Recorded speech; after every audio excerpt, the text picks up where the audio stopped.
AP deputy CM Pawan Kalyan ఒక్కరోజు పర్యటనకైతే పిఠాపురం రానున్నారు. ఈరోజు 11:30కి రాజమండ్రి విమానాశ్రయం నుంచి రోడ్డు మార్గంలో పిఠాపురం చేరుకోనున్నారు. రాష్ట్ర వ్యాప్తంగా ఏర్పాటు చేసిన 12,500 మినీ గోకులాలను అయితే పిఠాపురం నుంచి ప్రారంభించనున్నారు.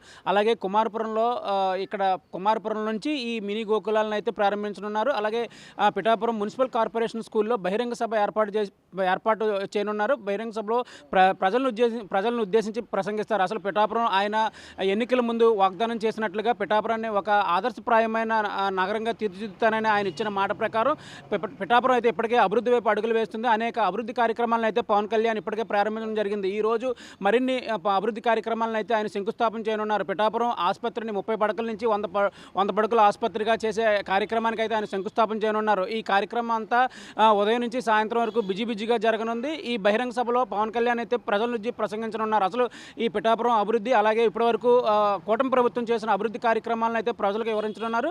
ఈ కార్యక్రమం అంతా ఉదయం నుంచి సాయంత్రం వరకు అలుపెరగకుండా పవన్ కళ్యాణ్ విశ్రాంతి లేకుండా ఈ కార్యక్రమాల్లో పాల్గొననున్నారు.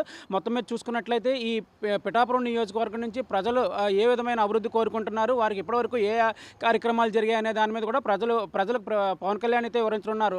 మొన్న గేమ్ చేంజర్ ఈవెంట్కి వచ్చి తిరుగు ప్రయాణంలో మరణించిన గుడారిగుంట, అలాగే అశోక్ నగర్కు చెందిన ఇద్దరు యువకులు కుటుంబాలను అయితే పవన్ కళ్యాణ్ పరామర్శించే అవకాశం కూడా ఉన్నట్టు తెలుస్తుంది. ఈ ఇద్దరు యువకులకు ప్రభుత్వం తరపు నుంచి ఇప్పటికే నష్టపరిహారం ప్రకటించారు. వారికి ఆ నష్టపరిహారాన్ని కూడా పవన్ కళ్యాణ్ అందించే కార్యక్రమం కూడా జరగనుంది. అలాగే ఈ బాధితులు ఎవరైతే ఉన్నారో మృతి చెందిన ఇద్దరు మణికంఠ, అలాగే చరణ్ ఇద్దరుకు దిల్ రాజు తరపున, అలాగే హీరో రామ్ చరణ్ తరపున కూడా ఆర్థిక సాయం అందించే ఏర్పాట్లు కూడా జరుగుతున్నాయి. ఈరోజు రామ్ చరణ్ నటించిన గేమ్ చేంజర్ సినిమా అయితే రిలీజ్ అయింది. గేమ్ చేంజర్ కోసం పవన్ కళ్యాణ్ ప్రత్యేకంగా రాజమండ్రిలో ఏర్పాటు చేసిన ఈ ప్రీ రిలీజ్ ఈవెంట్లో కూడా ఆయన పాల్గొనున్నారు.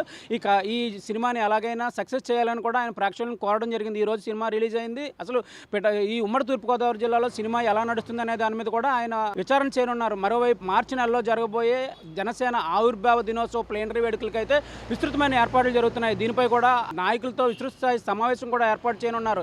రాష్ట్ర వ్యాప్తంగా అధిక సంఖ్యలో హాజరయ్యే అభిమానులు, కార్యకర్తలకు ఈ ప్లేనరీలో ఏమేమి ఏర్పాట్లు చేయాలి, ప్లేనరీని ఏ విధంగా సూపర్ సక్సెస్ చేయాలనే దాని మీద కూడా దిశానిర్దేశం చేయనున్నారు. ఇప్పటికే 3 ప్రాంతాలను అయితే జనసేన నాయకులు అయితే పరిశీలించడం జరిగింది. ఇందులో ఒక వేదికనైతే పవన్ కళ్యాణ్ నిర్ణయించి దాంట్లో ఈ ప్లేనరీ జరిగే విధంగా కూడా ఏర్పాట్లు జరుగుతున్నాయి. పవన్ కళ్యాణ్ ఓకే అనగానే ఇక్కడ ఈ వేదికను ఖరారు చేసి అందులో విస్తృతమైన ఏర్పాట్లు చేస్తారు. ఈ ప్లేనరీ అసలు ఇప్పుడు కనివిని ఎరుగున రీతిలో జనసేన ప్లేనరీ సక్సెస్ఫుల్ చేయడానికి ఇప్పటికే నాయకులు అయితే సమాయత్తమయ్యారు. ప్రాంగణాన్ని పరిశీలిస్తున్నారు, పలు ప్రాంగణాలని. అందులో ఒకటి ఫైనల్ చేసే అవకాశం కూడా కనిపిస్తుంది.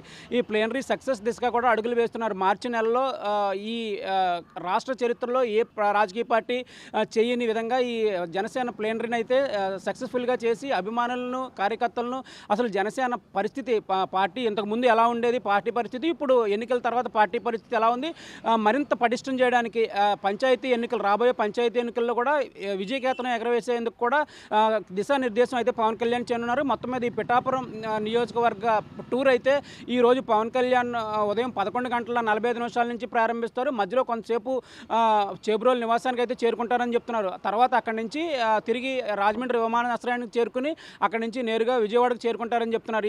ఈ రోజు ఈ విధంగా షెడ్యూల్ అయితే ఖరారైంది. మొత్తం మీద ఈ పవన్ కళ్యాణ్ టూర్ కోసం అయితే అధికారులు విస్తృతమైన ఏర్పాట్లు చేశారు. ఏ విధమైన అవాంఛనీయ సంఘటనలు జరగకుండా ఎస్పీ, కలెక్టర్ ఆధ్వర్యంలో పూర్తి బందోబస్తు చర్యలు నిర్వహించారు. ఇప్పటికే 3 సార్లు అయితే ఎస్పీ, కలెక్టర్లు ఇద్దరు కూడా ఈ సభా ప్రాంగణం, అంటే ఏదైతే పబ్లిక్ మీటింగ్ జరుగుతుందో ఆ ప్రాంగణాన్ని అయితే పలుమార్లు పరిశీలించి భద్రతా ఏర్పాట్లు కట్టుదిట్టం చేసే విధంగా అధికారులను అయితే ఆదేశించడం జరిగింది. మెగా 9 న్యూస్ కోసం వీడియో జర్నలిస్ట్ దొరబాబుతో ఉదయ్, కాకినాడ నుంచి.